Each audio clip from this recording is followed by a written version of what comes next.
Only the children of light is gonna understand this.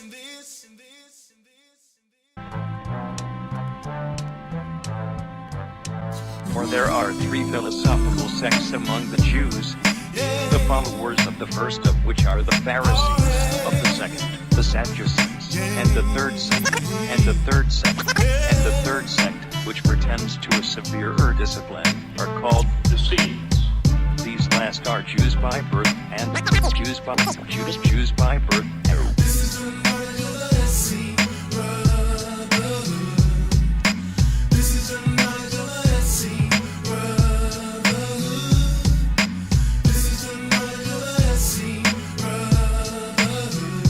Taking it back to the way that it was in the beginning.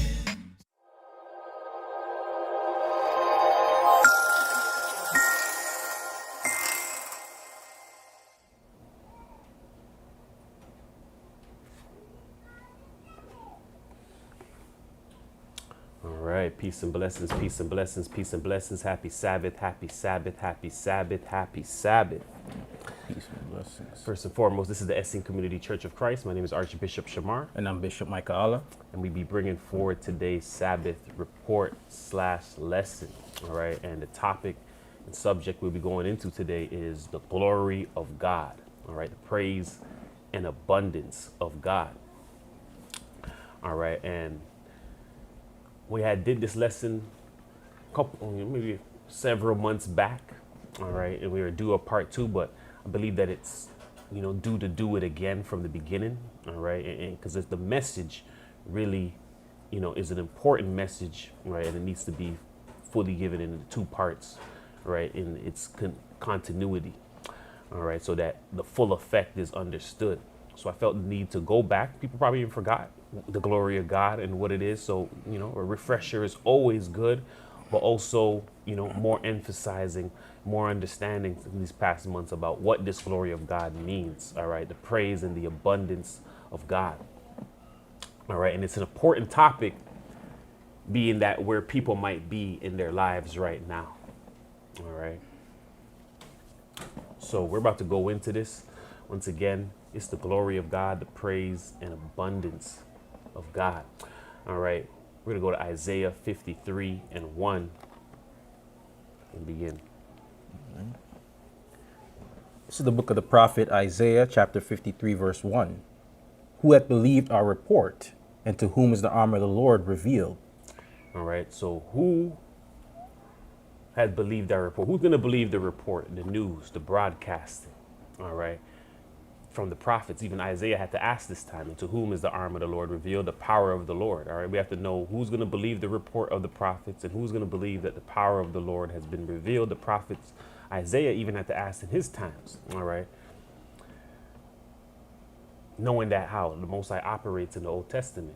All right, a chosen individual reached themselves to a certain point. The word of the Lord, all right, chooses that vessel, reveals himself to that vessel, tells that vessel what was stated to him from God the Father, and then sends that vessel out to state, thus saith the Most High. All right, many false prophets arise, and they seen how the Most High dealt with in secrecy, because many times that happened in the night, that happened when people weren't there. All right, so by them knowing it didn't happen openly, false prophets, false people can come and say, hey, I got spoken to in the night, I got the message, I got shown the power. All right, so it was always on the people to what? To decipher, to comprehend, to see if these people are false or not. All right, by going into the word and ensuring that they're translated, interpreted, and taught correctly. All right, which is the things that we do here. So once again, this is the glory of God, praise and abundance of God. All right, and we're going to go Sirach 1:6. It's the book of Sirach, or Ecclesiasticus, out of the Apocrypha, chapter 1, verse 6. To whom hath the root of wisdom been revealed, or who hath known her wise counsels? All right. Also, when going into this, you have to have the 2. All right. You have to be dealing with the power of the Lord. Who has the Lord been revealed unto? All right. Then we have to also know who has wisdom been revealed unto. These 2 complement each other and give the fullness of the gospel. All right. To whom has the root of wisdom? Who knows wisdom? All right. And her root. All right. Who knows her wise counsels, the things that she's saying about the things that the Father is stating. All right. All these things bring in the clear message, all right? And we're going to ensure that those things are used to bring in the clear message of the glory of God, the praise and abundance of God, all right? And we're going to start it off right in the Old Testament. We're going to go right to it and observe the children of Israel, all right? Because once again, like I said, we're at an important time in our lives right now, all right? Or in the community's life, the church's life right now, all right? We're at a time where we're out of the bondage. We're out of the bondage of the law, all right? We're out of the bondage of the law. We're out of the bondage of the system. We're in Christ. We're freed and liberated through Christ. But we're not in the promised land. We're not in the promise yet. We're not in the promised kingdom yet. All right. We're in the wilderness. Right. The children of Israel are brought to the wilderness after coming out of Egypt, coming out of bondage. Before they go to the promised land, they are in the wilderness. These events that we're seeing take place is happening in the wilderness. And we understand that the wilderness is a place where God is disciplining them. All right. Where God is chastising them. All right. Where God is refining them before they make it and bring them into that promised kingdom. All right. So by going back and analyzing what God did, we're going to understand what God is doing right now for the community we believe right now is in the wilderness. All right. Out of the bondage, but not yet in the actual promise, but under the power and protection of God. All right. So we're going to go to Exodus 16:1. It's the book of Exodus, chapter 16, verse 1. And they took their journey from Elim, and all the congregation of the children of Israel came onto the wilderness of Sin, which is between Elim and Sinai, on the 15th day of the second month after their departing out of the land of Egypt. All right. So they came into the wilderness of sin. And there's no wonder they came into the wilderness of sin because there's still sin stuck in their fleshly bodies. All right. There's still sin within us. We know that even though we are what? Liberated and free through Christ, we know that what? We are still in the flesh. All right. And this flesh is controlled by sin. All right. Sin eats away at this flesh when it can, but we are to what? All right. We are to fortify our flesh to be strong against it. But still, it's there. Right. We can't deny that fact. All right. So they're in the wilderness of sin after coming out of the land of Egypt, coming after the bondage. So once again, we're out of the bondage, but once again, we're in the wilderness. This wilderness is the wilderness of sin. All right. That they are in after departing out of the land of Egypt, out of the land of bondage. All right. Continue for us. It's the book of Exodus, chapter 16, verse 2. And the whole congregation of the children of Israel murmured against Moses and Aaron in the wilderness. And the children of Israel said unto them, Would to God we had died by the hand of the Lord in the land of Egypt, when we sat by the flesh pots, and when we did eat bread to the full. For ye have brought us forth into the wilderness to kill this whole assembly with hunger. Then said the Lord unto Moses, Behold, I will rain bread from heaven for you, and the people shall go out and gather a certain rate every day, that I may prove them whether they will walk in my law or no. All right. So here we are. All right. So we have the whole congregation going. All right. And the whole congregation of children of Israel is murmuring against Moses and Aaron in the wilderness. So they're coming against the leaders that God is using as a vessel to bring these people out of the bondage, right, into the place of wilderness in waiting for the promised kingdom to come. All right. But while they're waiting in this wilderness, once again, they're aggravated. They're murmuring against those who are leading them.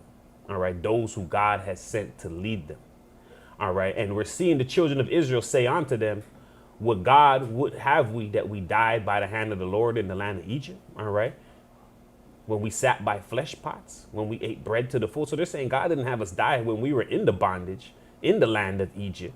Right. When we sat by flesh pots. All right. That sound like soup and stuff, stews and stuff. They talk when we were by the stew chicken, stew this, stew pork. Yeah, it's right. Right. And when we did eat bread to the full. All right. For you have brought us forth into this wilderness to kill this whole assembly with hunger. So they're saying, yo, you brought us, you told us about this mission, about God, about, oh, you know, seeking the liberty, coming out of the system, coming out of Babylon, all of this stuff. You told us this, you preached us this, all right? And now we're dying of hunger. We're hungry, all right? Hungry, right? Physically hungry. In this word, it could be, hey, you're hungry, hey, monetary wise hungry. With also physically hungry. All right. All those things equate with each other. All right.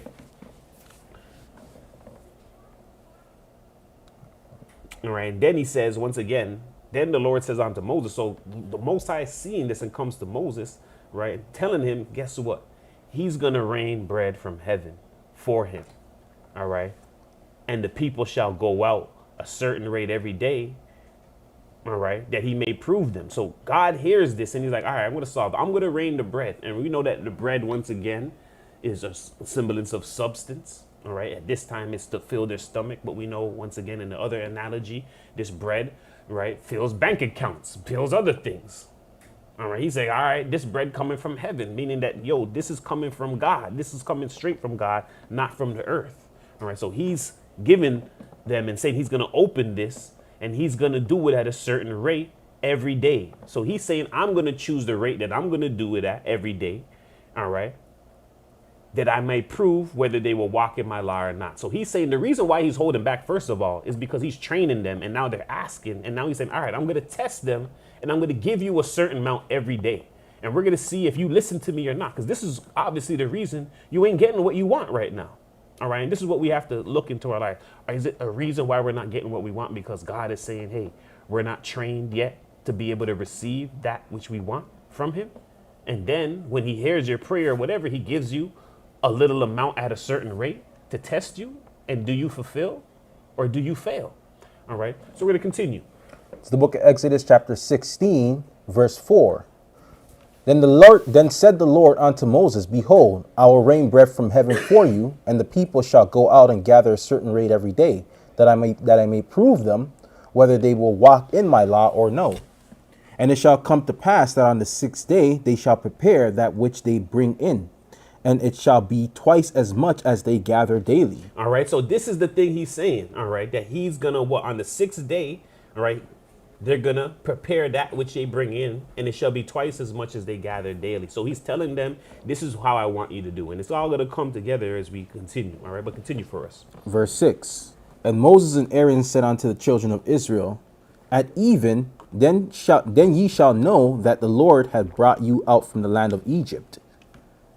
And in the morning, then ye shall see the glory of the Lord, for that he heareth your murmurings against the Lord. And what are we, that ye murmur against us? All right. So he's saying, once again, in the evening, you're going to see these things and you're going to know the Lord has brought you from the land of Egypt. And in the morning, you're going to see the glory of God. So what they're asking for, when you're asking for, hey, where's the stuff? Where is the promise? Where is it? We're asking for the abundance, the glory of God. And this is what they're teasing God. Where is this glory? Where is this abundance? When we're talking about glory, you got to equate it with abundance. All right. They're asking, where is the stuff right now? We're hungry. We're touching. Where is this glory one speaketh of? All right. God saying in the morning, you're going to see the glory of God. All right. Because he's hearing your murmurings. He's hearing that you're starving. Your stomach's growling. All right. And he's saying, Moses saying, what are we? You murmuring against us? We're the ones that just fulfilling what the Most High is saying. You're murmuring against God. Why are you murmuring against us? All right. And this is what's being stated. All right, continue for us. Verse 8. And Moses said, this shall be when the Lord shall give you in the evening flesh to eat, and in the morning bread to the full. For that the Lord heareth your murmurings, which ye murmur against him. And what are we? Your murmurings are not against us, but against the Lord. And Moses spake unto Aaron, say unto all the congregation of the children of Israel, come near before the Lord, for he hath heard your murmurings. All right. So once again, all right, he's saying this shall be. The Lord shall give you flesh to eat in the evening. Once again, we know because he's going to, all right, you want flesh? God's going to even do this because he wants to show you he can supply this. He don't want to have no reason that, oh, God didn't want to give us meat because he can't supply it. So this is why he's supplying it, but he's also giving it in the nighttime. All right. And he's giving them bread in the morning. all right, in the light. And we know we just went through the calendar, darkness and light, all right? And that darkness gets no recognition from God, while everything that God speaks of is done in the daytime. The light, the day gets its recognition. So here God is giving his glory, the bread from heaven, that's going to be given in the morning. The flesh that they want, all right, I'll give you that in the nighttime. All right, continue for us. Verse 10. And it came to pass, as Aaron spake unto the whole congregation of the children of Israel, that they looked toward the wilderness. And behold, the glory of the Lord appeared in the cloud. And the Lord spake unto Moses, saying, I have heard the murmurings of the children of Israel. Speak unto them, saying, At even ye shall eat flesh, and in the morning ye shall be filled with bread, and ye shall know that I am the Lord your God. All right, so here we're seeing once again that the Most High, they're murmuring, he's hearing their murmurings, all right?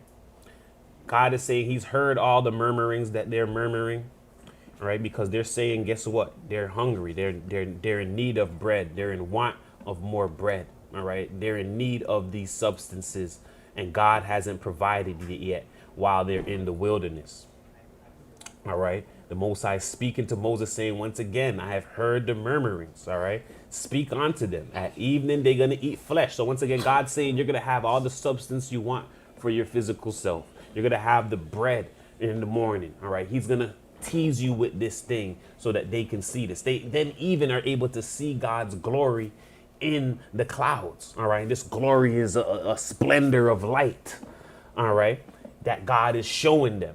All right, showing them all this abundance of light, abundance of things, abundance of food, to show them this is glory of God. This is a little glimpse of God's glory that you speaketh of and ask it for and murmureth about.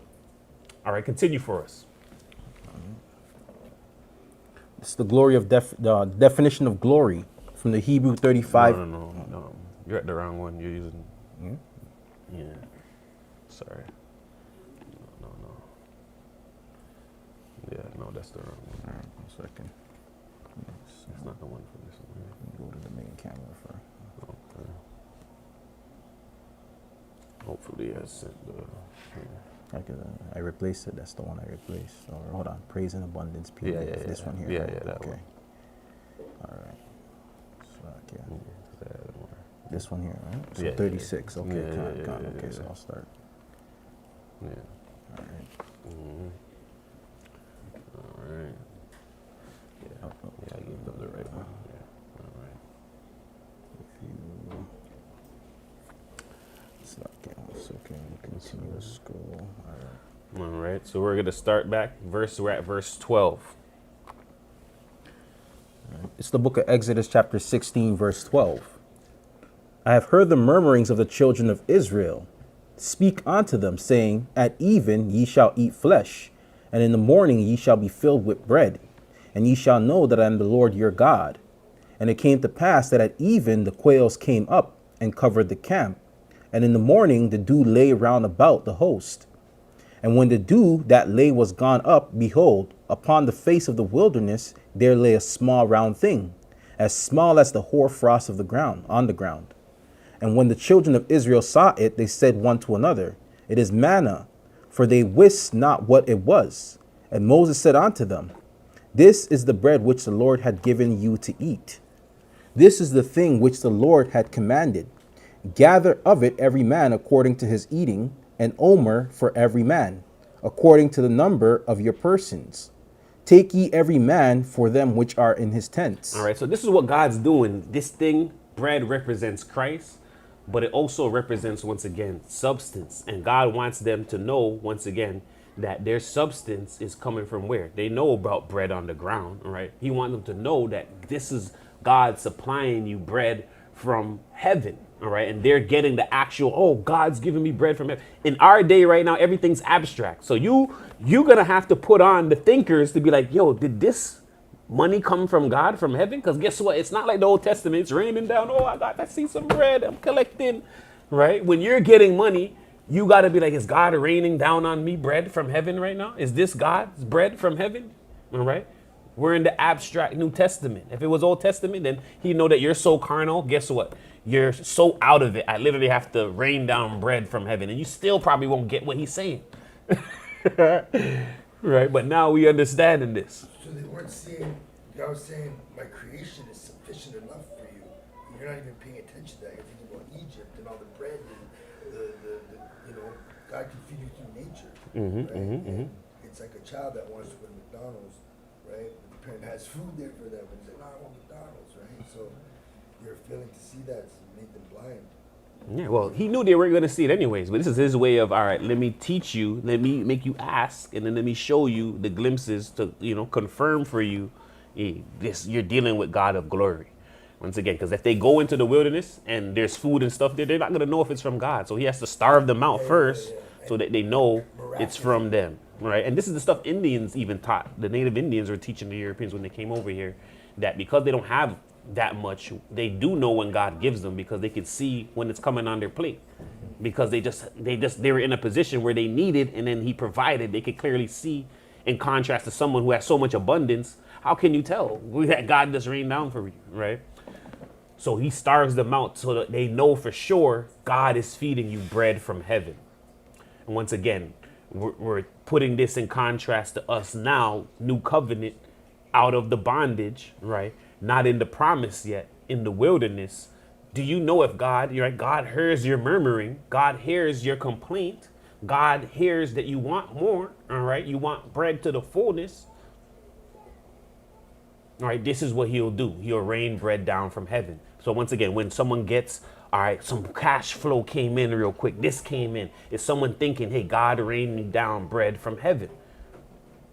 All right, and that he's testing you. So we're going to see what else is a part of this test. Continue for us. It's the book of Exodus chapter 16, verse 17.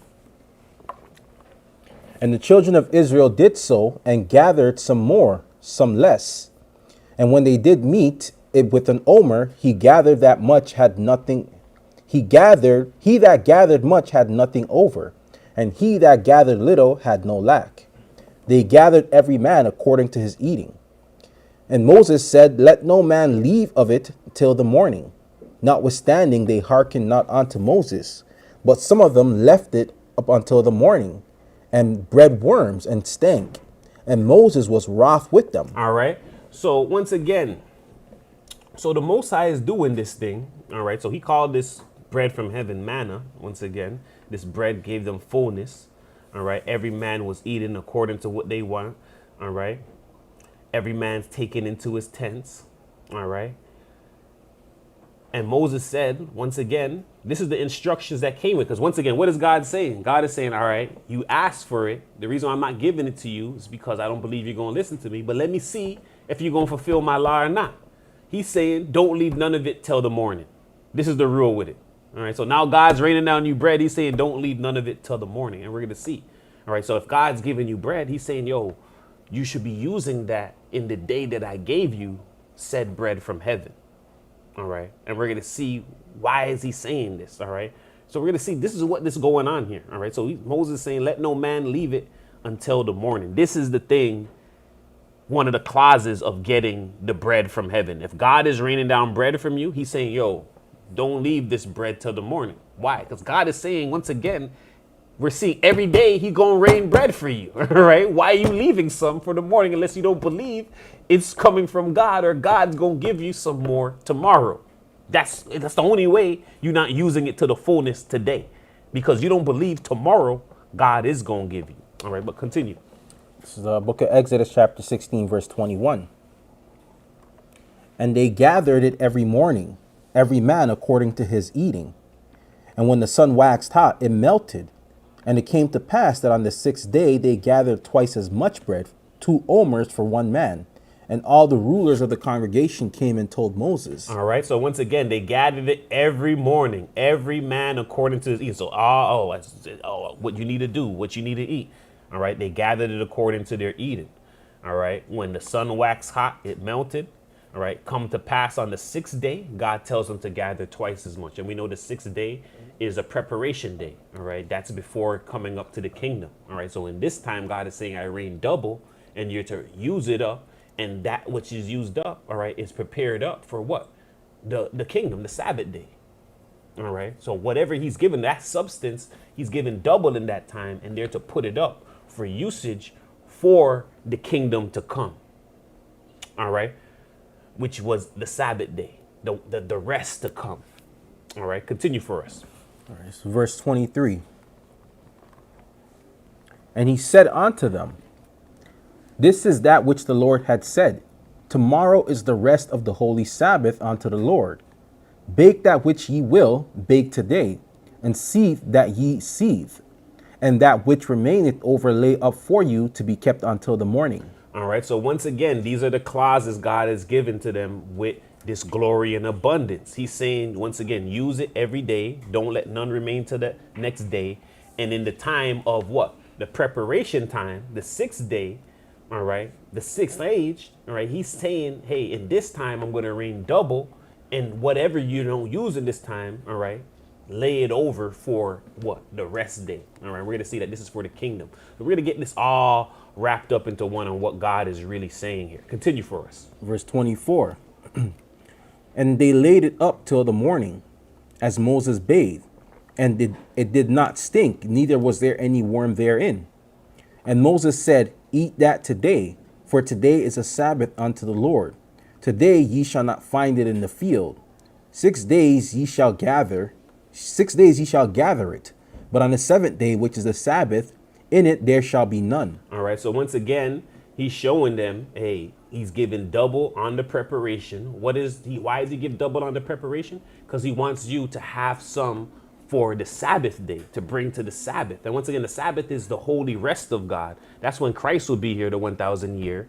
All right. And if you have bread in abundance, so you're gonna be like, all right, Christ is here. Guess what you're gonna do? You're gonna bring it to the Sabbath. You're gonna be like, all right, here's the glory that I got. I'm bringing some to, like how we do it right now. All right, we bringing food. We bringing this. You're going to bring some to the Sabbath because you're like, yo, Christ is there. This is that. All the goodness. I'm going to bring that to the Sabbath. I don't have to go outside and work tomorrow to get it. I don't have to do nothing. By you preparing for preparation, you always going to have that bread and that food for the Sabbath. That's what it was for. That, all right, now Christ is here. Now the day is here.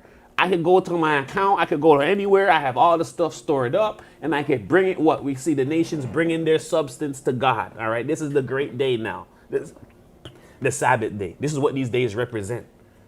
All right. But in this time now, once again, the physical time, way before that, the symbolic time, carnal time, he's saying, hey, this is how he's training them to understand this. All right.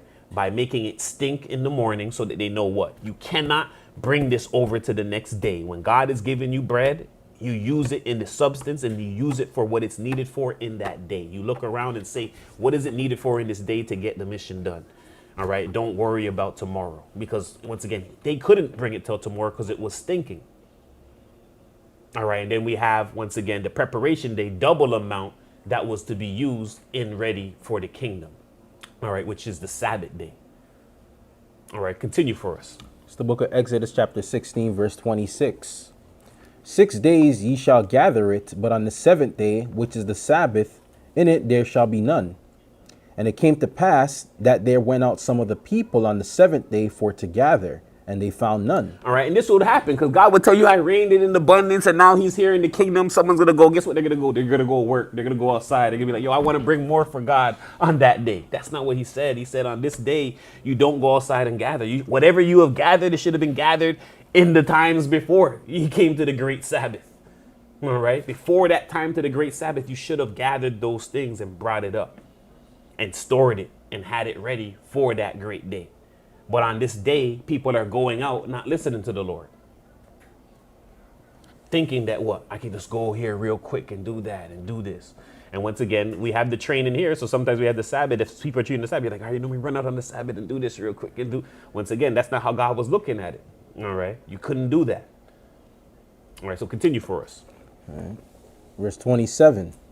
And it came to pass that there went out some of the people on the 7th day for to gather, and they found none.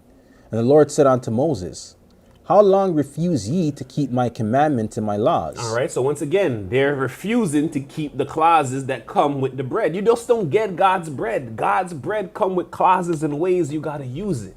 This is what we're understanding. The bread of God comes with clauses and ways that you got to use it. What is the ways? Use it in the day that he gave it to you for the things that's needed. Don't worry about the tomorrow. All right. And then every day he's raining it on you. And then if you're in the sixth age, on the sixth day, there's double amount in that day to be put up for usage in that time. But also remember, the Sabbath is coming. Keep some for the Sabbath. All right. Keep some for the kingdom to come. Don't blow it out. Because guess what? We've had Hebrews and stuff that say the kingdom's coming. And guess what people say? They tell people to blow their stuff. God is coming. Blow the money. Throw it all. Y2K. Everyone's blending. Oh, you're not going to need it in the kingdom. Right? God is saying, no, you're going to need it in the kingdom because you're going to bring it on the Sabbath. Yeah, because if you think about it, you have grace, but you could save up your grace, right? And like, yeah, you're saying like sometimes you have to go out the Sabbath to do something, but if you could get it to a way where doing it that it's pleasing to the Father, not use up your grace, grace is a treasure. That's the currency that the Father gave us. And so you can bring it to the kingdom. It's not the spiritual side of it. Right. So in this world, we know that, all right, he's not going to kill you because it's there now, but you shouldn't make it to be like, you know, on that Sabbath day, I could run out and do that. If you can do it before, do that because you don't want to be in that thought because that thought resonates to the whole thing. That's why he puts this physical understanding there. Right. And when in the process of blowing it, they're not blowing it on the things that are needed. They're blowing it on things that they want. Yeah, they're blowing on things that they want as well, right? Outside of what God is. All right. And he doesn't even differentiate here. So whether it's for him or things that they want, he's like, don't go out on the Sabbath and gather it. Right. Which means that, once again, if we're in the sixth age and we're like, you know what, the kingdom's coming close, that means we don't use the fullness in this day. The other people didn't have to worry about the kingdom to come. So they're like, whatever we need to get to the, you know, to use it in this day, we're using it in this day. Right. To get whatever mission done. We're here. We're like, you know what, the kingdom is coming. We know that there is going to be a Sabbath day. Right. We're saving some for that day. Right. And I guess even too, when you know sometimes you bring treats for each other here in the morning, it's showing two things. It's symbolizing, yeah, I was prepared. I could bring this food. And then you're doing something else the Father loves you. And we know we reserved it for the Sabbath. You reserved it specifically for, hey, the Sabbath. Love. Yeah. Show love to your brothers and sisters. Yeah. Well, most importantly, you brought it for Christ. Anything you're doing here, it's not even for brothers and sisters, it's for It's Christ. for Christ. Yes, so you brought it here for Christ, which is we're part of Christ. Yeah. Right. Exactly. But continue. Verse 28. And the Lord said unto Moses, How long refuse ye to keep my commandments and my laws? See, for that the Lord had given you the Sabbath. Therefore he giveth you on the sixth day the bread of 2 days. Abide ye every man in his place. Let no man go out of his place on the seventh day, so that the people rested on the seventh day. All right, so once again, God telling them how long you're going to refuse not to go out on the seventh day. The people are to rest on that day. We're not going to gather any of the bread on that day. Continue for us. Verse 31. And the house of Israel called the name thereof manna, and it was like coriander seed, white, and the taste of it was like wafers made with honey. And Moses said, This is the thing which the Lord commandeth. Fill an omer of it to be kept of for your generations, that they may see the bread wherewith I have fed you with in the wilderness, when I brought you forth from the land of Egypt.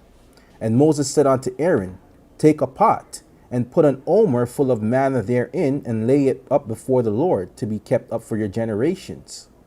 As the Lord commanded Moses, so Aaron laid it up before the testimony, to be kept. And the children of Israel did eat manna 40 years, until they came to a land inhabited. They did eat manna until they came to the borders of the land of Canaan. Now an omer is the 10th part of an ephah. All right, so we're seeing that, once again, Moses had to train them, but they got this as a testimony 40 years. And the reason why is because these people were listening, and God laid it up that, you know what, you asked for the abundance and glory, I do give it. Here is a record of it that I do give it. The reason why it doesn't come is because people don't listen. And you're going to see that they eventually don't get the manna anymore because they don't listen. So God stops raining the manna on them. All right. But that's why he said keep it as a testimony, because what? They're going to speak and say, oh, God doesn't rain. He doesn't give me abundance. He doesn't. I give it. Your fathers kept it for a testimony. You guys don't listen to the instructions that come with the bread. All right. So what we're seeing the glory of God was hidden purposely. We're seeing Israel murmurs because of hunger. God tests to see if they will follow his law.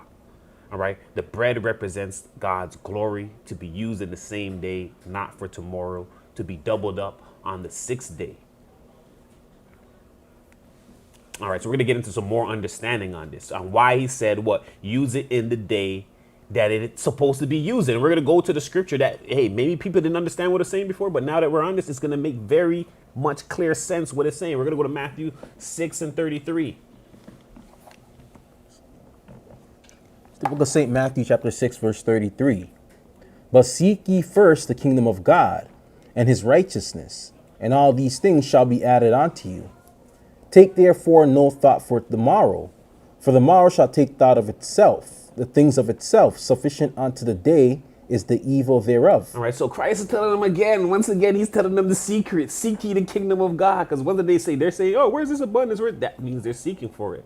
All right. He's saying all these things shall be added onto you. But once again, what's the thing he's saying to it? Right? The same thing he told them in Exodus. Take no what? Thought for tomorrow. Do not think about tomorrow.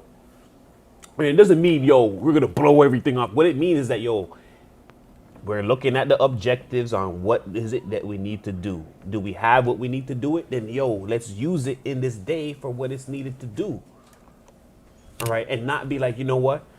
I'm waiting, I'm keeping it for the next day to do this or to do something else. That we're planning for the kingdom and God is reigning and he's saying to use it in this day and take no thought for tomorrow. All right, because tomorrow he will be giving more on tomorrow.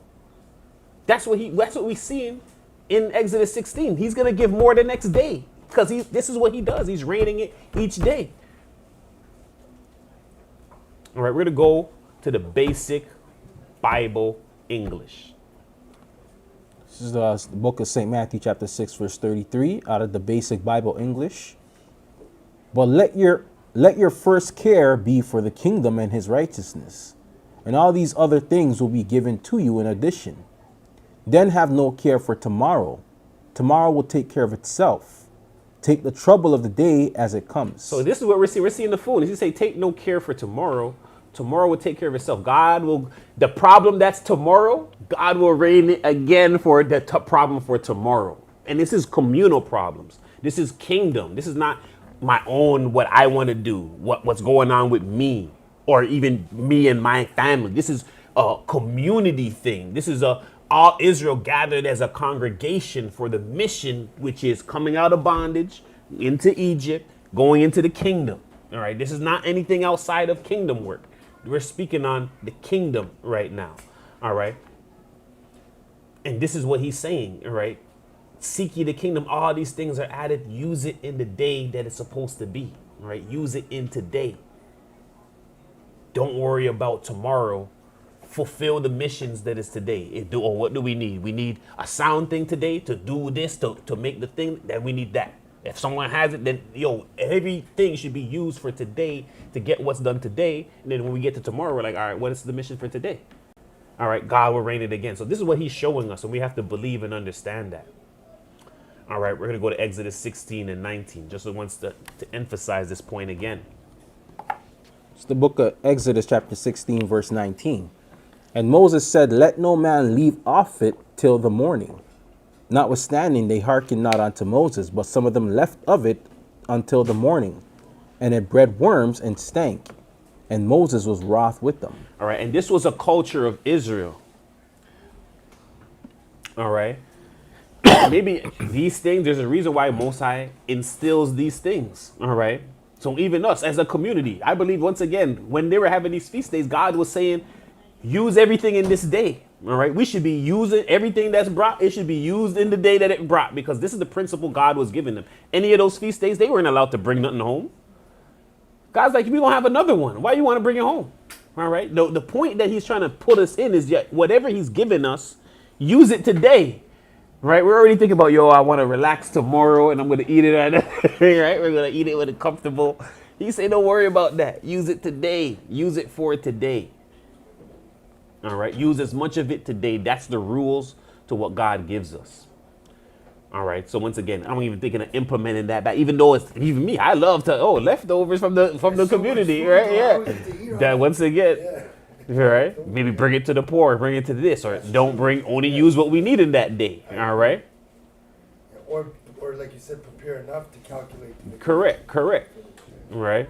Because we're understanding that we want to what? Get ourselves ready that what God gives us, we want to use today and not bring it in tomorrow. That's his principle. His principle is no leftovers. All right? That's his principle. God don't deal with leftovers. You ever grow up, children tell you too, leftovers? Nah, mommy, make something new. All right, the children will tell you that quick. They're like, in heaven, we wasn't getting leftovers. We just left from over there. We just left from over there, mommy. All right. So, all right. So now we can see the leftovers. Hey, we're eating leftovers again. All right. God is saying not to leave over what He gives. All right. He renews every day. He cooks every day. He gives bread every day.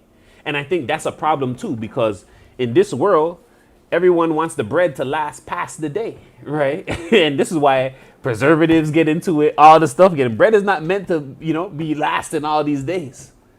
All right. And especially there ain't nothing better than fresh bread. Ain't nothing better than fresh bread. That's what God is saying. All right. So we're going to go to Luke 12 and 13. And we're going to hammer this point home here. It's the book of St. Luke, chapter 12, verse 13. And one of the company said unto him, Master, speak to my brother that he divide the inheritance with me. And he said unto him, Man, who made me a judge or a divider over you?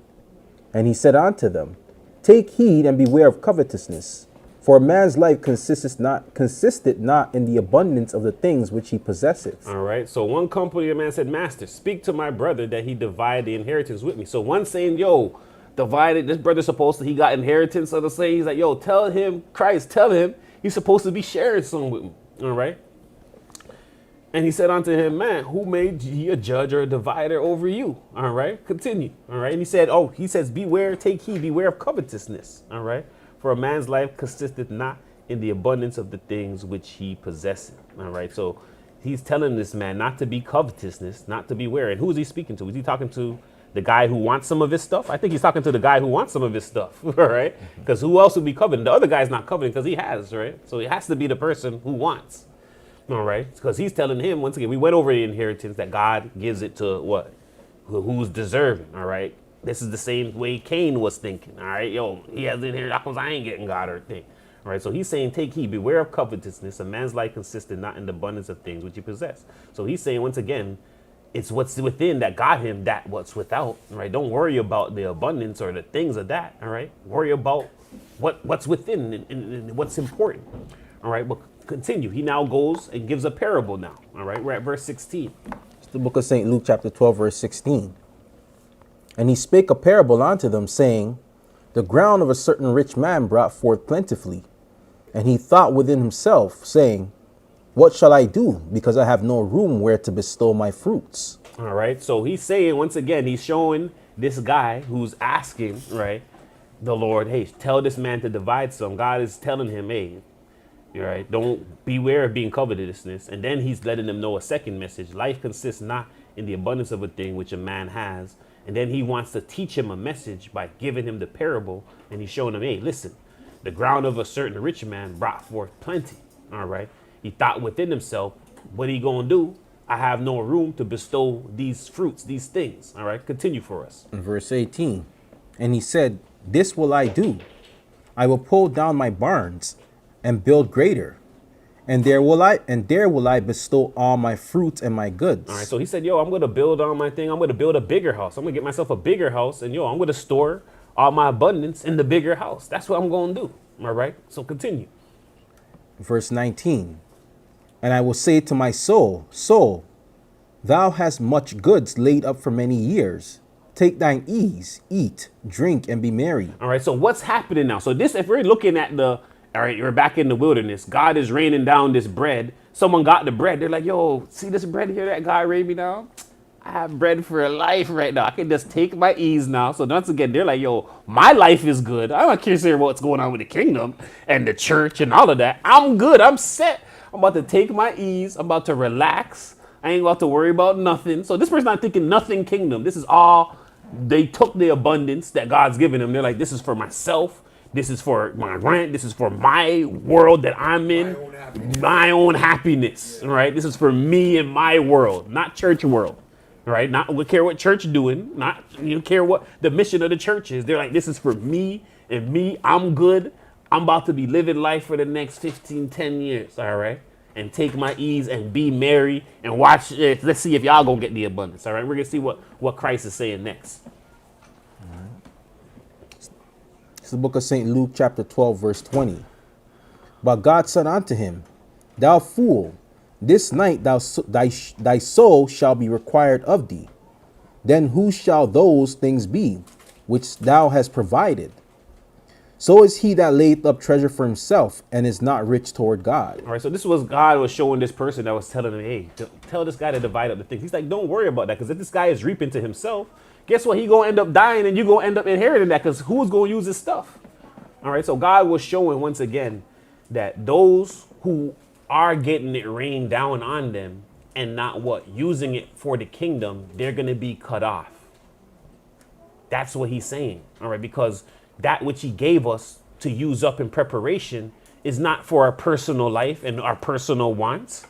All right, this is once again the rules to the abundance of God and the bread that he will be giving us. If he's giving you something, you should be using it for the kingdom. The mission at hand, we have a mission. Come and ask the church what the mission is. Come and ask the church what it is that you need to do, what it is that we need. The church will give you an instruction on how you can do so. All right, so this is what the Most High is showing here that we had shown from Exodus 16 and then connecting it down to Matthew 6, all right, not worrying about tomorrow. And then now the rich man who was in preparation. Now we're getting the fullness of why these stories are. The secret law to the bread of God that comes down from heaven is to use it in the day that he's given it to you, not to worry about tomorrow, unless we're in the sixth day, the sixth age, in preparation for the Sabbath day, where he gives us enough that we can keep some for the Sabbath. All right. So we're going to go to glory definition. It's the definition of glory. This is Hebrew 35:19. Kabod or kabod. Properly weight, but only figuratively in a good sense. Splendor or copiousness. Glorious, glory, glory, honor, honorable. Glory etymology. Glory is a noun from the 1200s. Gloire, the splendor of God or Christ. Praise offered to God, worship. All right. So it's also splendor of God. All right. And it's also praise. Glory is also the praise and worship, not only the abundance. All right. We'll continue. From Old French, glory, glory of God. Worldly honor, renown, splendor, magnificence, pomp. From the 11th century, modern French, gloire. From Latin, gloria, fame, renown, great praise or honor. A word of uncertain origin, meaning one who is a source of glory. It's from the mid-14th century, also Middle English, thirst for glory. Vainglory, pride, boasting, vanity. From the late 14th century. Sense of magnificence is late 14th century. In English, meaning worldly honor, fame, renown. Latin also had gloriola, a little fame. Glory days was in use by 1970. Old Glory for the American flag is first attested in 1862. The Christian senses are from the Latin words used in the Bible to translate Greek doxa, which is expectation, Homer, later, an opinion, judgment, and later still. Opinions others have of one, good or bad. Fame, glory, which was used in biblical writing to translate a Hebrew word which had a sense of brightness, splendor, magnificence, majesty of outward appearance. The religious use has colored that words meaning in most European tongues. Wilder was an Old English word used in this sense. All right. So the Hebrew word is kabod. All right. And in that word, it's splendor or copiousness. And we looked at splendor, all right, or glory, which tells us it's splendor, the splendor of God. All right. which is also worldly honor, renown. All right. So this is the abstract form of it. Copious, we're going to see, is the physical form of it. All right. So we're at copious etymology. All right, this is the etymology of the word copious. It's an adjective. Abundant, plentiful, mid 14th century, from Latin, copious, copiosus. Plentiful, from copia, an abundance, ample supply. Profusion, plenty, riches, prosperity, ability, power, might. Also, the fame of the Roman goddess of abundance, from assimilated form of com, with, together. See com plus ops. Genitive opus or opus. Power, wealth, resources, from pi root op, to work. Produce in abundance, related copiously. Copiousness, from mid 14th century. All right. So we're seeing, so the glory of God, all right, is two things. All right. It's the praise, the worship, the renown, the worldly honor of God, but it's also the plentifulness, all right, the riches, the prosperity, the abundance, the wealth, the resource. All right, so we know that what with much praise and glory and all of that we give to God comes with what? Much abundance and plentifulness and richness and prosperity and ability and power. All right. And this is what God was trying to tease or train Israel with in the wilderness. The wilderness is a training place. What is the message? We need to use what God gives us in abundance. All right. When he's raining down from heaven in the day that he gives it for the things of the kingdom, the community, the mission. What is it? If we all come together, what is it? Do we know what we can do? The power that we have to do what we do? All right. This is how God wants us to think, so that when he could continuously rain this down, all right, and it doesn't what? It doesn't stop and it doesn't become a testimony, something that did happen, but it's something that is happening and continually happening. All right, and I can say that for myself when I like, you know what? Everything I'm going to do it for the church and put it to the church. Ever since then, God been raining down, and yay. Why? Because when I get something, it's going to be used for the church. What does the church need? What does the church need to do? Does the church need this? The church need a new spot. The church need to do whatever it is. God knows that what we're going to use it for in the day that it's needed for what's used. So he's allowing that to happen. I've seen it happen to where I can be like, you know what? Let me teach it and show others the same message. All right, so we're going to go to Exodus 24 and 12. It's the book of Exodus chapter 24, verse 12. And the Lord said unto Moses, come up to me in the mount, and be there, and I will give thee tables of stone, and a law and commandments which I have written, that thou mayest teach them. And Moses rose up, and his minister Joshua. And Moses went up into the mount of God. And he said unto the elders, tarry ye here for us, until we come again unto you.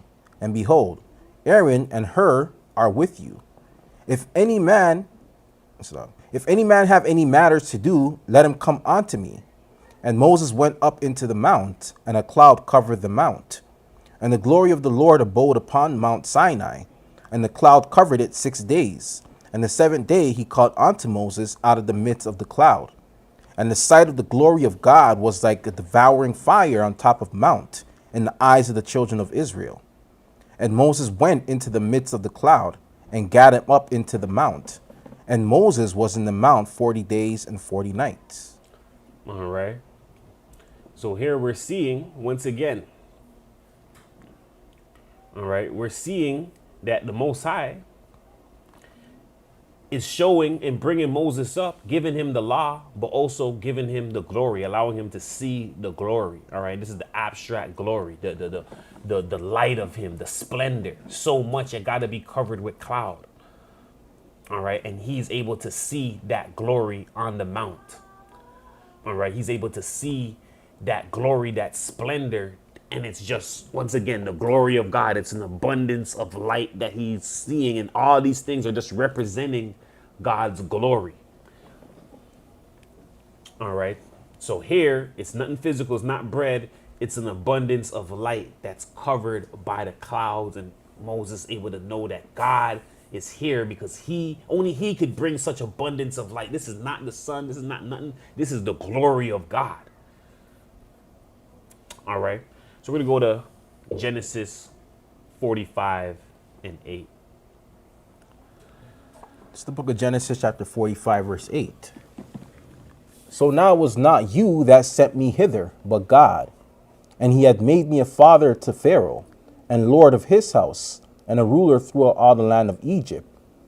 Haste ye and go up to my father, and say unto him, thus saith thy son Joseph, God hath made me lord of all Egypt. Come down unto me, tarry not.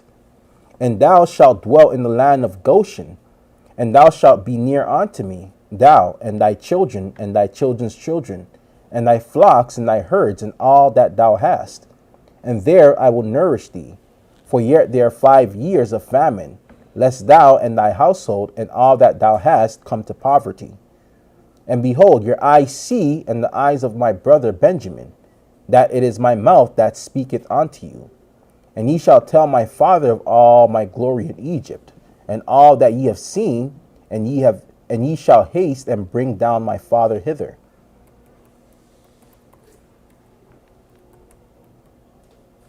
All right. So we're seeing now, all right, that what? All right. Joseph is in Egypt. He's gone into his glory. God has given him his glory. And what we're going to see is that the glory of God is a secret. It's not something to be boasted out to different individuals. So here he has the two brothers here and he's saying, hey, I'm going to show you guys the abundance, all right, and the glory that he has. And he's going to bring them to the land of Goshen that they could witness it and see it, or else they're going to come to poverty during this time of famine. All right. And ye shall tell my father of all my glory in Egypt. So he's telling them, go back, tell his father about all the glory that they've seen and witnessed in Egypt. So Joseph has the abundance of God's glory. Once again, God's glory comes with abundance. Joseph has that. All right. And he's telling his people, hey, we're going to go to Goshen. I'm going to bring you down there. You'll be able to witness this glory. All right. Once again, this is a secret. All right. Nobody knows of this. And how is it a secret? Everyone in Egypt knows. But the secret is that Joseph has the glory. That's the secret. And he's the one with the glory. All right. So we're going to go to Exodus 33. All right. We're going to go back again.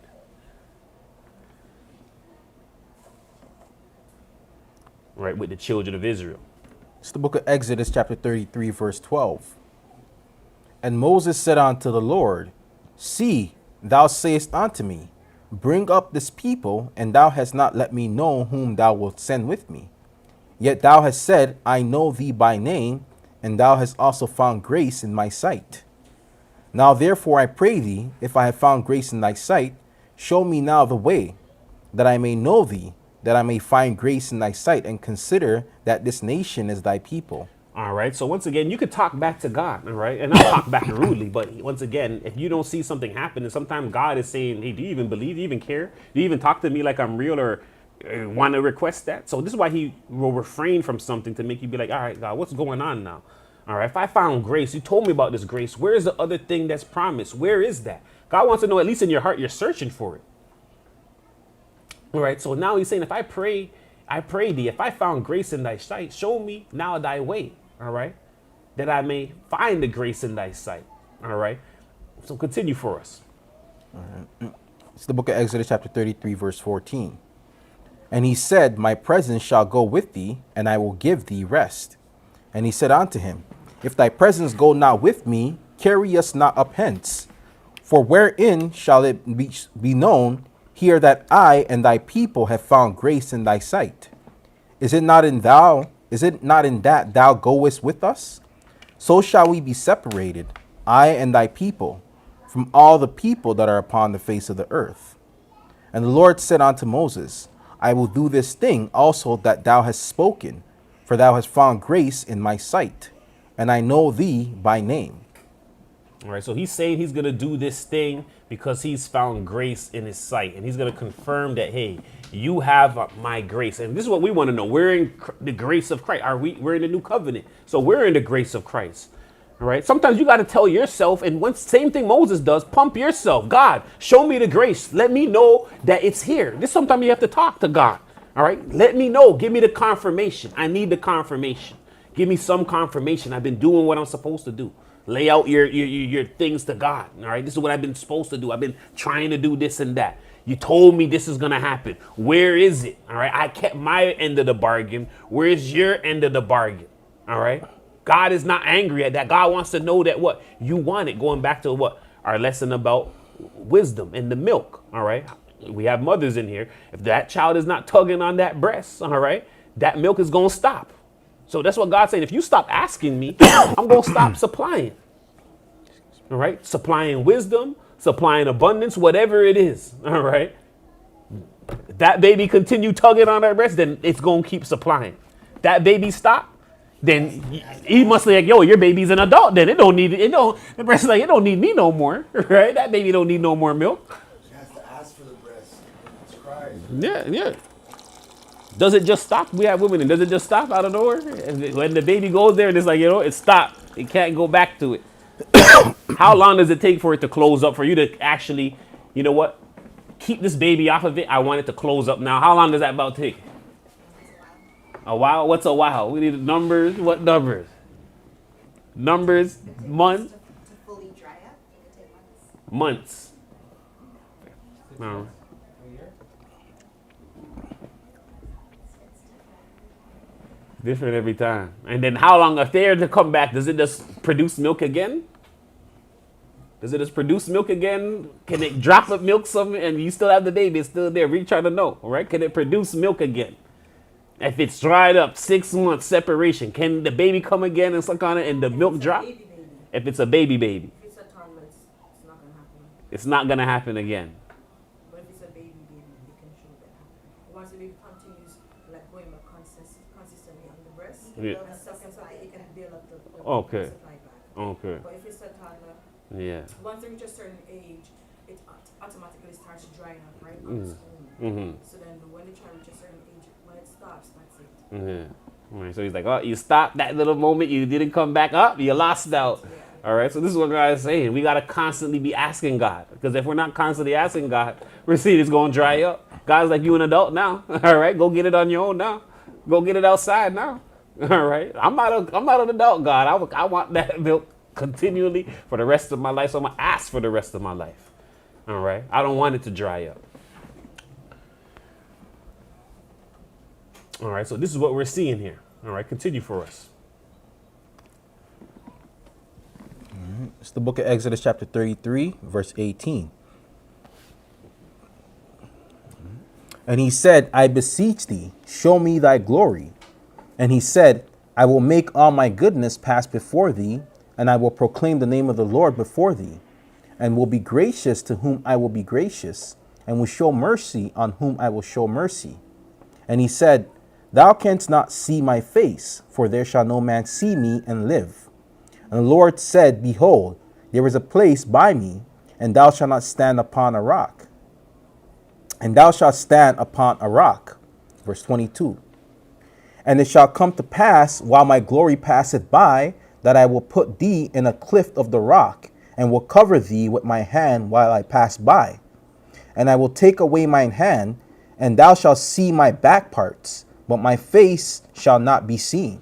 All right, so God is saying, all right, you want to see the glory? He's now showing him now. Like, yo, you can see some of me, but you can't see all of me. You can see my back part, and you definitely can't see my face, because if you see all of that, yo, too much glory, too much splendor, blind. All right, if you read the book of Enoch, Enoch's face had to be frozen to be able to go up and to look at God. And then we have the sun out there as an example. If you can't look at that sun with your eyes, then you definitely can't see God, because it says God is 100 times stronger than that sun, brighter than that sun outside. All right.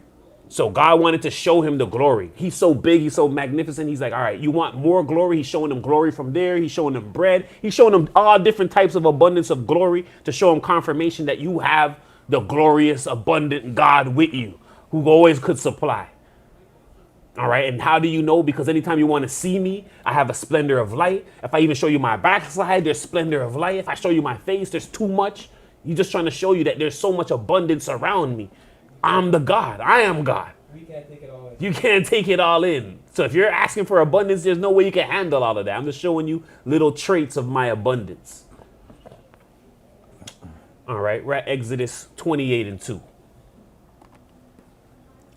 It's the book of Exodus, chapter 28, verse 2. And thou shalt make holy garments for Aaron thy brother for glory and for beauty. And thou shalt speak unto all that are wise hearted, whom I have filled with the spirit of wisdom, that they may make Aaron's garments to consecrate him, that he may minister unto me in the priest's office. All right. So once again, the priests, they were given holy garments. All right. And these holy garments represent glory and beauty. All right. So when you seen the Old Testament priests in their garments, that was representing the glory and beauty that we were seeing God come and give Moses a little glimpse of. All right. Give us Exodus 28 and 40. It's the book of Exodus, chapter 28, verse 40. And for Aaron's sons thou shalt make coats, and thou shalt make for them girdles, and bonnets shalt make thou for them, for glory and for beauty. And thou shalt put them upon Aaron thy brother, and his sons with him, and shalt anoint them, and consecrate them, and sanctify them, that they may minister unto me in the priest's office. All right. And those clothes, once again, the priest's clothes represent glory and abundance. All right. So when you seen the priest dressed up in his outfit, all right, these were coats, all right, girdles, all right, made for glory and for beauty. All right. You shall put them on Aaron thy brother and his sons with them, anoint them, consecrate them, that they may minister. So that clothes that they were in, that represented the glory of God. That's what it represented, where God's like, here's a token of my glory in a representation of these materials and clothing. Put it on the priests. All right. So we're going to go to Exodus 29 and 42. All right. So the glory of God was on the priests. We get clothed with God's glory. All right. When we come into Christ, we're clothed in the glory of God. The physical clothes is just a physical representation, so other people could know that we're clothed in the glory of God. But you should already know that from you're in Christ, you're in the glory of God. From I came into Christ, I was celebrating that whole week. People who was around me know I came to the house, I was celebrating. All right. It's like we won the championship. Right, the church asked God for us to win the championship, so we can know that we made it, we celebrated, we won the championship. The Raptors ain't winning no championship again, people. Trust me. So All right. the priest clothes, I guess, they would also represent the glory that God put on Adam and Eve before they fell. Yes, correct, So right? it's kind of reminding them, hey, I'm putting this on your flesh now that's not glorified. Yes, correct. You got it. All right, we're at Exodus 29, 42. It's the book of Exodus, chapter 29, verse 42. This shall be a continual burnt offering throughout your generations at the door of the tabernacle of the congregation before the Lord, where I will meet you, to speak there unto thee. And there I will meet the children of Israel, and the tabernacle shall be sanctified by my glory. And I will sanctify the tabernacle of the congregation and the altar. I will sanctify also both Aaron and his sons, to minister to me in the priest's office. And I will dwell among the children of Israel, and will be their God. And they shall know that I am the Lord their God, that brought them forth out of the land of Egypt, that I may dwell among them. I am the Lord their God. All right, so they're sanctified by God's glory. And we got sanctified by who? Wisdom, the glory of God, the unspotted glory of God. Sanctify us, all right? Which that's the mother duty. Who's going to dress you up and nice? It's the mother. Get the child nice and sanctify to make sure that they're crystal to get to where they're going. That's the mother, all right? That's the anointing. That's the oil. All of that represents wisdom. All right, so the tabernacle, all right, is being sanctified by God's glory, all right, which is a representation also of wisdom. All right, wisdom, the glory of God, the unspotted glory. All right. So now we're going to go back again. We're going to go to Numbers 14. And we're going to, once again, we're harping down children of Israel, wilderness, right? We're out of the bondage of Egypt. We're in the wilderness. We're waiting on the promised kingdom of Christ. All right. So a lot of what we need to look at is the wilderness, because that's where we're at right now. We're in this middle position, out of the bondage. All right. Knowing that we're free in Christ, liberty, Christian rights, understanding the law, but we're still not in the kingdom yet. We're still not living as a community, living free. All right. You're not even having to worry about rent, mortgages, things of that nature. We're still not there yet. All right. We're in the middle part. So a lot of what children of Israel is going through in the wilderness comes back onto us. All right. So we're at Numbers 14:1. So the book of Numbers, chapter 14, verse 1. And all the congregation lifted up their voice and cried, and the people wept that night. And all the children of Israel murmured against Moses and against Aaron. And the whole congregation said unto them, Would God that we had died in the land of Egypt? Or would God had we died in this wilderness? And wherefore hath the Lord brought us unto this land, to fall by the sword, that our wives and our children should be a prey? Were it not better for us to return into Egypt? And they said one to another, Let us make a captain, and let us return into Egypt. All right, so here's what's going on. They're like, yo, you guys brought us out here for us to die. We ain't got no abundance, all this stuff. We ain't got the thing. We don't see the church being built up yet. We don't see this stuff going yet. Like, it's better for us. You brought my children, my wife. They're talking about their family. Our families is in this stuff. All right? Better if we go back to Egypt. Better we go back to the world. Better if we leave the church. All right? Then they say, yo, you know what? They're huddling amongst. We're going to make one of y'all captain of the people who going to rebel. All right? And you going to lead us back to Egypt. You going to bring us back. All right? Continue for us. All right. Verse 4. And they said one to another, Let us make a captain, and let us return into Egypt. Then Moses and Aaron fell on their faces before all the assembly of the congregation of the children of Israel. All right, so they're saying, let us make us captain. Let us go back. This is what they're saying in their mind, in their hearts. Moses and Aaron, they're falling on their faces. Why? Because God is going to hear this. God is going to take back that which he's given to the people. All right, they can't believe what they're hearing these people are saying. All right, continue for us. Verse 6. And Joshua the son of Nun and Caleb the son of Jephunneh, which were of them that searched the land, rent their clothes. And they spake unto all the company of the children of Israel, saying, The land which we passed through to search it is an exceeding good land. If the Lord delight in us, then he will bring us into this land and give it us, a land which floweth with milk and honey. Only rebel not ye against the Lord, neither fear ye the people of the land, for they are bread for us. Their defense is departed from them, and the Lord is with us. Fear them not. All right. So Joshua, the son of Nun, and Caleb, all right, which were of them, all right, searched the land. They are renting their clothes. They're saying to all the children of Israel in the land, all right, they're trying to convince them, trust me, I seen the promise. The promise is good. It's wealthy. We're going to get this. All right. We searched it. It's exceedingly good land. God told us this. We know the mission. It's confirmed. We've confirmed. Remember, the people are not seeing it. They have to take their report. They're trying to convince them of the image that God has shown them, the things that God has shown them. All right. What he's saying, what? The only way we can get this, though, is that you do not rebel against God. If you rebel, God is listening. He's hearing your heart. He's hearing what's being said. He'll take this away from us. Only rebel not against the Lord, neither fear the people of the land. Don't fear these giants. These giants are what? Big corporations. So when the church tells you something and put this law or give this document to your workplace or give this document to the teacher or give this document to the court, don't be afraid of them. This is what he's saying. You got to once again believe and not be afraid of the giants that's around. Those giants today are big corporations. All right. Big corp. All right. God is our defense. God is with us. Do not be afraid. All right. Continue for us. It's the book of Numbers, chapter 14, verse 10. But all the congregation bade stone them with stones. And the glory of the Lord appeared in the tabernacle of the congregation before all the children of Israel.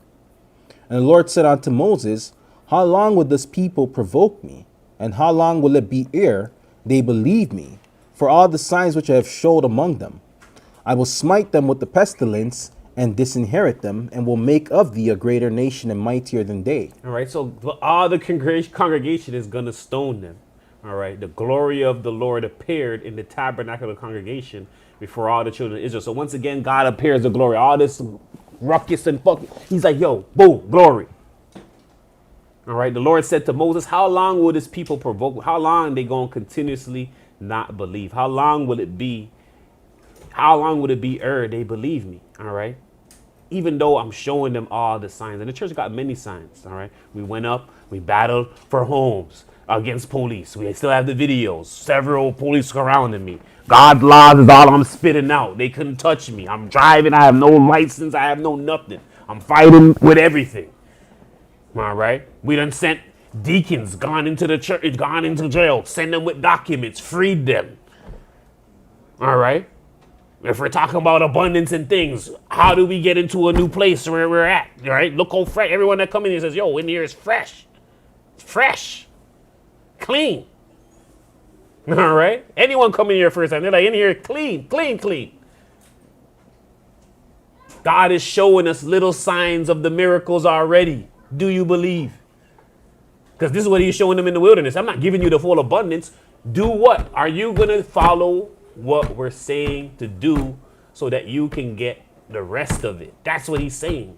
You're seeing it happen. You're seeing things transpire. You're seeing little miracles. You're not really taking it as signs. These signs are to convince you to what? Believe and follow the steps that God is saying.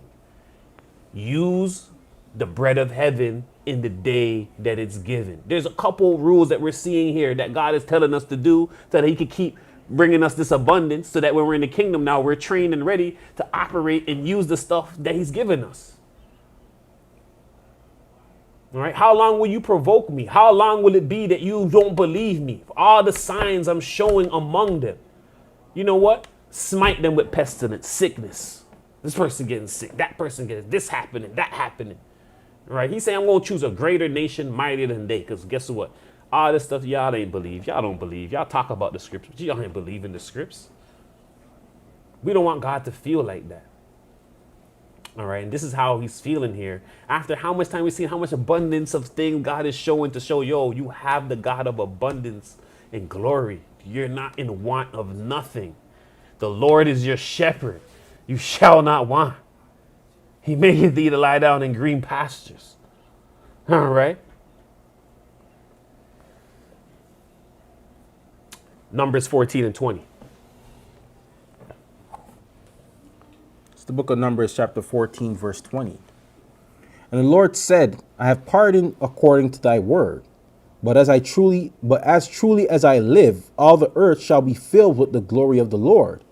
Because all those men which have seen my glory and my miracles, which I did in Egypt and in the wilderness, have tempted me now these 10 times.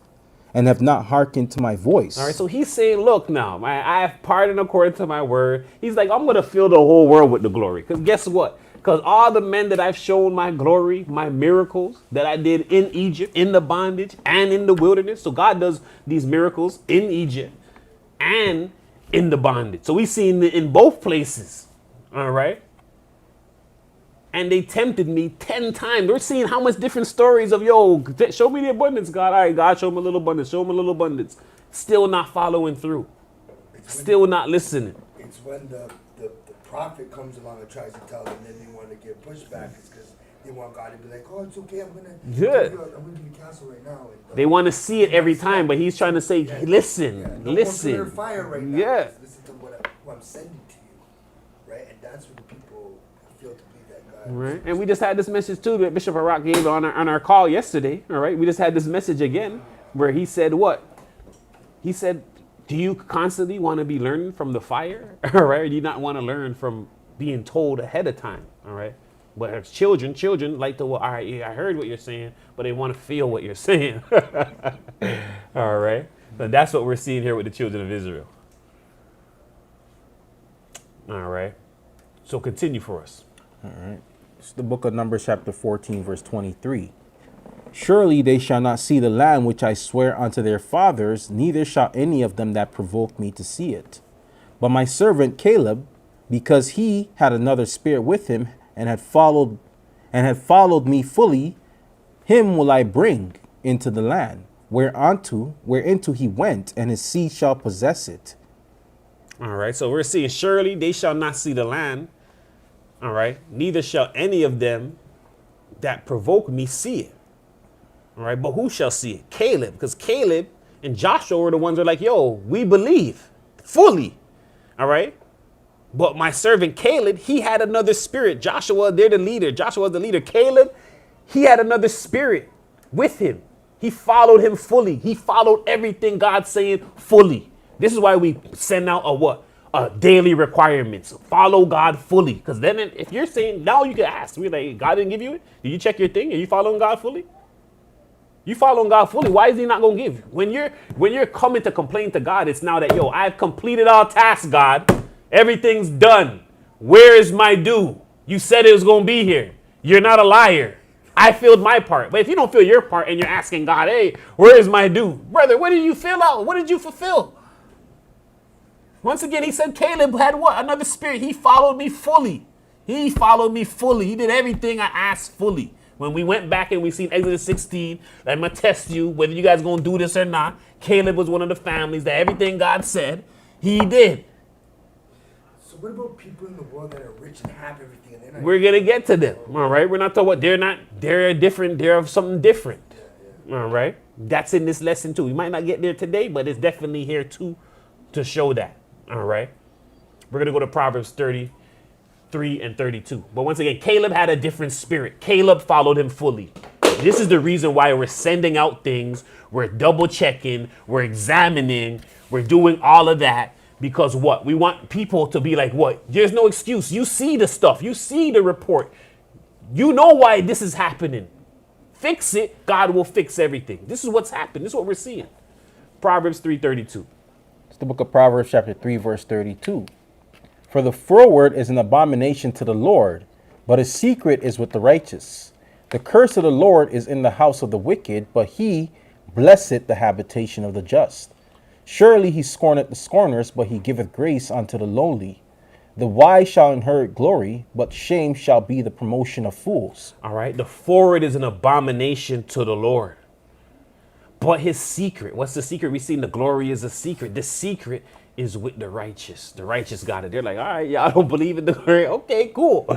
And now we understand, guess what? There's Christians living in here, and guess what they're not telling? They're not telling us about the glory. They've been living in Christ's glory and everything. We're like, wait, these people have been living like this the whole time, and we've been left out of this? Right? The glory of God is a secret. You got to believe and come to that belief to then understand what it is. This is why no one's outside telling you how Christians live or how the Catholic people live or what their laws are really is. Because the glory of God is a secret. People are living in the world not knowing that there's more than that. All right. He said the curse of the Lord is in the house of the wicked. The house of the wicked is the one that's like, oh, the world is so thing. I got to go outside and do that and do this. Those who was in Christ, they're like, yo, I don't get arrested. I don't get this. Their families that tied from back. They already made the correct decision. They ain't experiencing this world like that. Imagine these families who listened to God, right? Because Israel didn't.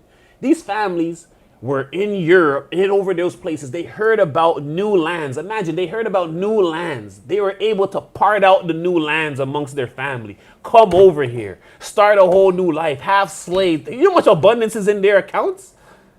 We've been left out. These were his people. They said, yo, I'm going to bring you abundance. I gave you a whole new side of the world that other nations didn't even explore. The Christians was able to come over here, get fruits of abundance, things of abundance. People to work for them that had zero idea of what's even going on. Our people were so out of it. All they knew was to eat fruits and celebrate. They didn't know nothing really about civilization. This was primed and ready for the people that believed to get the abundance. Those families, all those families that was here at the beginning, that had the land, that got the piece of, they still owning these lands. These families are still here. The McDonald's, the this person, the that. They're still here. They're still reaping the abundance. We've been left out. We didn't believe then.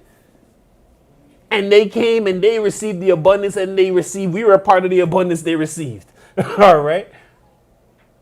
But God been trying to show our people from the wilderness. And even when Christ came, they refused. And now we see, guess what? They thought that the land of Israel and all that was more. There's plenty more. All right. And that was given to the Christians. They were in their abundance. All right. We're trailing behind. So we're going to go to forward definition.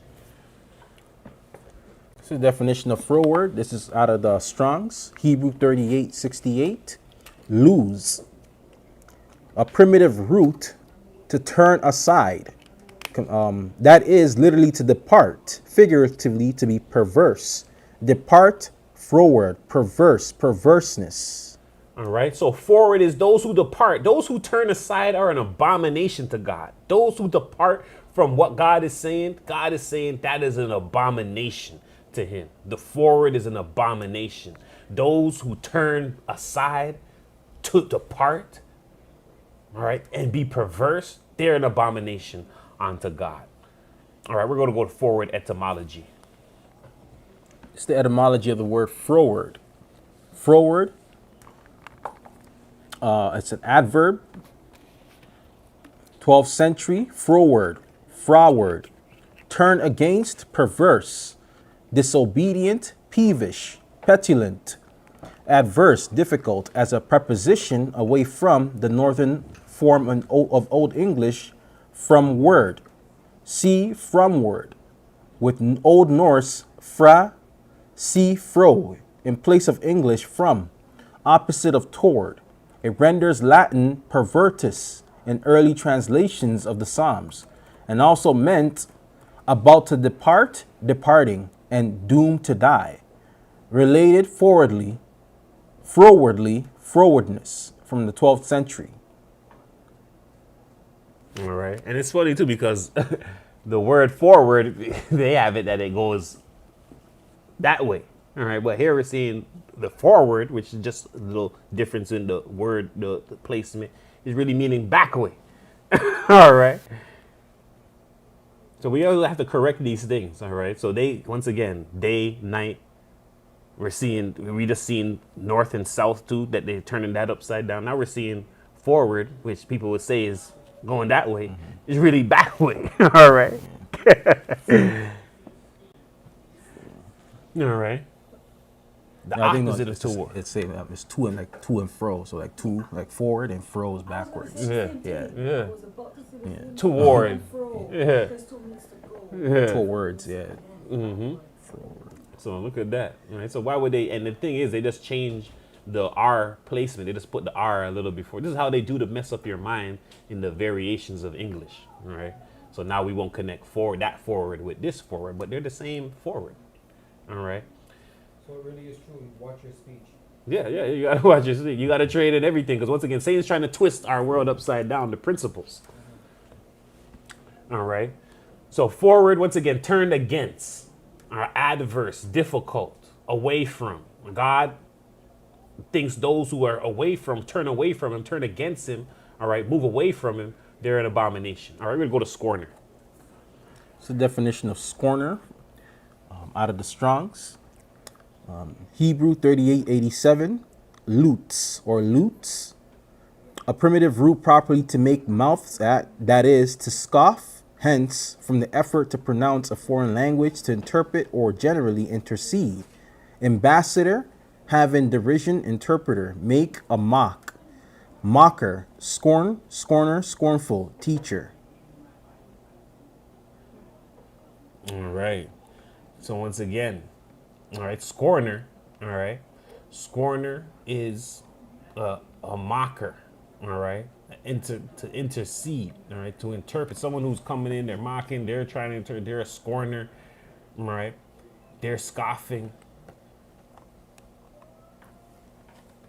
All right, so they're a mocker. And in this mocking or whatever, in derision, they're also teaching. All right, because they're teaching whatever it is that they're saying to somebody else as well. All right, so we're going to go to Proverbs 25:1. All right, we're almost done. It's the book of Proverbs, chapter 25, verse 1. These are also Proverbs of Solomon, which the men of Hezekiah, king of Judah, copied out. It is the glory of God to conceal a thing, but the honor of kings is to search out a matter. All right, so once again, It's the glory of God to conceal a thing. So things that are concealed, the glory of God is concealed. It's the glory of God to conceal it. It's the honor of us to go and search it out and to find it, to find that abundance and glory. All right. That is supposed to be the thing about it. That's supposed to be the glory part. Hey, I want to get into this. That's the part I live for. That, the searching for it part. That now when you got it, now that's the reward. But that part is the glory part. Right, the going through it part, which for some people it could be the headache part. But once again, God is saying for the king, the reason why he's a king, he knows how to be a king. And this is why other people are subservient to him, because he searched out the thing. Wisdom gave him and made him be a king. Because once again, those who are diligent, they rule over those who aren't. It's basically, and same thing as a person in work. You go to work as either I don't want to do and run my own thing, and I just want to be the person under there, or I do. All right, then. It doesn't mean anything. It just means, hey, I'll give it up to the person who does the fullness of it. All right. Treasure hunter. Yeah. Not everyone could be king, right? Not everybody did it. That person, guess what? I'm good with the position I'm in.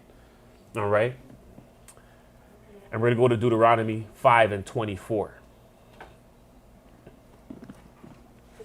It's the book of Deuteronomy, chapter 5, verse 24. And ye said, Behold, the Lord our God hath showed us his glory and his greatness, and we have heard his voice out of the midst of the fire. We have seen this day that God doth talk with man, and he liveth. All right. So once again, God has showed us his glory, his greatness. We have heard his voice out of the midst of fire. We've seen the day that God talked with man, he liveth. This was the testimony of the forefathers back then. They seen it in the wilderness. All right. And we're just going to go to the last emphasized point, because the point we came to was, guess what? All right. And we're going to see this. Joseph was blessed with this glory. And we're showing that this glory that Joseph was blessed with, these lands, these are the lands that we're in. These lands that are Christian lands, the same lands that Joseph, because of what he was blessed, he was already blessed in Egypt, but God blessed him further. He got blessed further into his lands. All right. And these lands are known as those lands, of that glorious lands. All right. We're going to go here to Deuteronomy 33 and 13. It's the book of Deuteronomy, chapter 33, verse 13. And of Joseph he said, Blessed of the Lord be his land, for the precious things of heaven, for the dew, and for the deep that coucheth beneath, and for the precious fruits brought forth by the sun, and for the precious things put forth by the moon, and for the chief things of the ancient mountains, and for the precious things of the lasting hills, and for the precious things of the earth, and fullness thereof, and for the goodwill of him that dwelleth in the bush. Let the blessing come upon the head of Joseph, and upon the top of the head of him that was separated from his brethren. His glory is like the firstling of his bullock, and his horns are like the horns of unicorns. With them he shall push the people together to the ends of the earth, and they are the 10,000s of Ephraim, and they are the thousands of Manasseh. All right, so here we're seeing, blessed be his land for the precious things of heaven, the dew, the deep that couches beneath. And we're going to have our colonialism part coming through, where we're going to really take a look at slavery, put it in its perspective to the new covenant, all of that stuff to give the clearer understanding of what's going on. But once again, when they're coming over here, this is how they were describing these lands. They're like, oh my goodness, look at the fruits. Look at, they got everything. This land got everything in these lands. They got rich off of these lands. Everything. No other place in the world is structured like the way North America is structured. All right. In its geography, in the landmass, in the different types of atmosphere that we have here. All right. Land masses. The 4 seasons are over here. Everything is over here in its fullness. Amazon, this side of the world does not need to interact with the other side. The other side of the world, they all depend on each other for their livity. All right. We'll share a video in here in the thing that people could watch on the blessedness of these lands over here, and why these lands are so blessed on the way that it's positioned, the geographical way, how things are grown here, the oil here, everything here makes this land self-sufficient, where it doesn't need any help from any outside person. They just found a whole bunch of silver, like long, like really Vein? far. Yeah. What's that? Silver vein? I can't remember where it is, but it's in Canada. It's, All right. But over here is blessed. All right. And when they were coming to explore over here, and they explore all the islands, even the islands, blessed. people who live in the islands right now watching these people, and all day they're just going picking this, picking that. They might not be living good, but when it comes to resources, food, these people can go right in the backyard and get some. They're not hungry. They're not hungry. All right. The ones that are hungry, they're in the city and they're staying over there. They can easily go move up to the bush and you'll be good over Down there. goods down to the city anyhow, too. Mm-hmm. Right. So it says, for the precious things of the earth, the fullness thereof, the good will of him that dwelleth in the bush. Let the blessings come upon the head of Joseph, on the top of him that was separated from his brethren. So he got a different blessing. His blessing was blessed beyond. How do we know? Do we think Joseph was his? Because remember, he got the glory and abundance of God. So we think his glory and abundance was wrapped up in that land of Israel over there. All right, that God is talking about. No, all right, his was separated. That these brothers, they went against you. His glory is something different. And this is what we're trying to tell them, that this glory, once again, through history, how Christians know it, that these are the lands that Joseph was blessed with. All right, and that tribes came over here after. So he was blessed with land when he went into Egypt because he was over them. He was over them, and he gave them, he made them dwell in Goshen. And then still the Most High blessed him again after. Again with more. So we know he already had Goshen. And how big was Goshen? I'm pretty sure that was bigger than the land that they would have probably equated to him over there, right? So God blessed him with don't watch your brother. They're hating on you. Abundance. And once again, would they have known? No, because the glory of God is what a secret, right? So that's when they couldn't see it. They didn't know it was America or North America or all of that. They didn't know that, right? His forefathers, his people eventually come there, all right? His children and his tribes eventually come to North America's after. And once again, they're like the lost tribes. Where did they go? Right? They went to the glory of God. They went to the glory that Joseph had, which is a secret. All right? The nations didn't know. Then they figured out the secret and how to get there. And then everybody else knows now. Now the whole world knows, and now we got immigrants at the border every second now. All right? Trying to get a piece of the glory of God. Everybody from Europe came this side too. Everyone from Europe. Yes. You know what that made me think too? Like, you know how the economy's going up and it's kind of harder? Because I talked to some of them at work and they're like, I thought it was good here, but everything's so expensive. So the father's already like, listen, I know what you guys are doing. I'm going to make it harder for them. Right? And everybody else is complaining here, but God's chosen will be taken care of, Yes. So the glory that the Most High blessed Joseph with was the whole of America, both north and south, because both north and south have everything. Yep. Period. No, not America don't have everything. It's north and south. North America, or the Americas, we could call it, because the islands is part of that. I don't think the islands is part of North America, right? No. So North America and the Caribbean islands, all of that. The Americas. I guess they'll call those the Americas. Yeah, Yeah. it's like South America. I'm sure Yeah. that's like considered South America. Yeah, they're all considered Americas, but they're the Caribbean islands. Yeah. Right, but yeah. Again, trying to give us a separation. Yeah. Separate. Trying to separate, right? But it's all America. All right, so we're going to go to precious definition, and then we're going to close out. This is the definition of precious out of the Strong's Concordance. This is Hebrew 40:22. Meged, from an unused root, properly meaning to be eminent, properly a distinguished thing, hence something valuable, as a product or fruit, pleasant, precious, fruit, thing.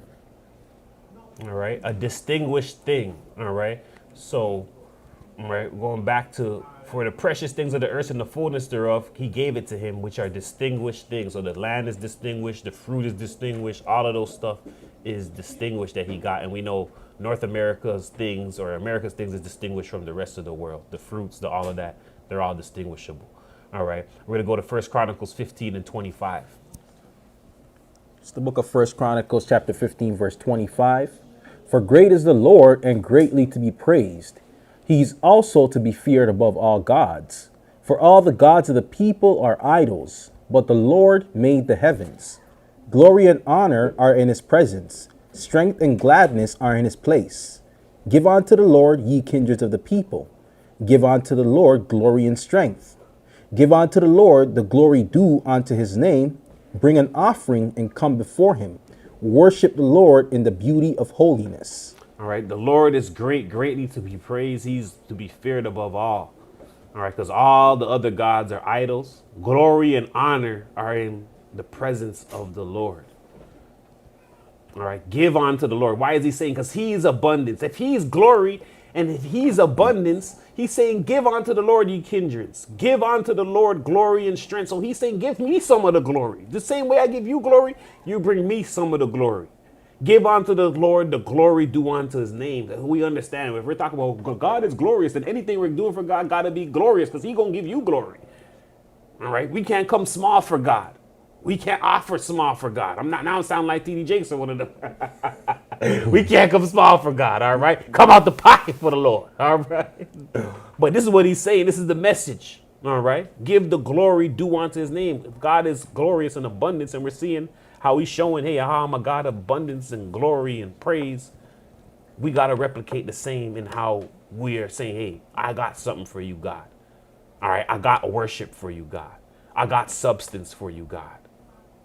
Because when he do it big. He do it big. So we got to do it big back for God. We gotta do it bigger. Bigger. Right?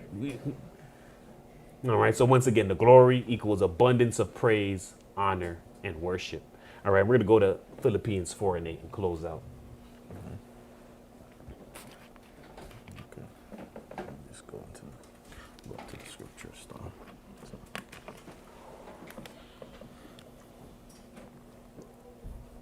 You could just went to the end and said the end. Okay. It's the book of Philippians chapter 4, verse 8. Finally, brethren, whatsoever things are true, whatsoever things are honest, whatsoever things are just, whatsoever things are pure, whatsoever things are lovely, whatsoever things are of good report, if there be any virtue and if there be any praise, think on these things. Those things which ye have both learned and received and heard and seen in me, do, and the God of peace shall be with you. All right. So once again, we went through the glory of God. These things are true. These things are honest. We read about all the things in the wilderness. Give God the glory due unto his name, and God will give you the glory of the same. With that being said, I want to say peace and blessings, peace and blessings. This is the Essene Community Church of Christ. My name is Archbishop Shamar. And I'm Bishop Michaela. And that was our lesson for this Sabbath, the glory of God, praise, and abundance. And we out.